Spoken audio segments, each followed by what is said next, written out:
We need to talk about Tamlin. Tamlin is giving like some serious DV vibes that I was not expecting. And also like, you know, I have no problem portraying that, like, 'cause that's a very like real thing that happens to people and it's a serious subject. But like, she's gonna move on right after that. Maybe that's not the best message to have. Maybe like go to a therapist first. I just also want to take a moment to appreciate that things are actually happening finally. Things did not happen for the last 400 pages of the first book and this book. I'm glad that things are finally happening now. I love that she made the bad guys feminists.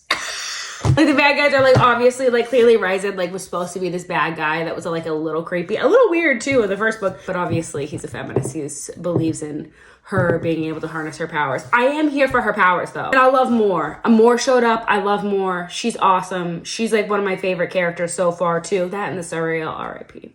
Tamlin is getting a little not okay. Getting a little red flaggy. Oh, time to go. He's getting very controlling, which is never a good sign. Anybody in a relationship, you should not be in a relationship with somebody that's controlling. Just PSA. I think some of it is a little obvious writing. Like I think obviously she's gonna end up being the first high fae lady. Obviously she's gonna end up being the queen of the spring court or whatever. Obviously she's gonna end up with Ryzen, which I'm not against. This is the first time I've been excited. Like I've wanted to read it. I actually wanted to read Ryzan's chapters, but when it goes to Tamlin, I'm like, I do not care about this man. I do not care about him. He's a little DV, a little red flaggy, and he's also boring. He sucks. Is anybody team Ryzan? Is anybody team Tamlin? Who?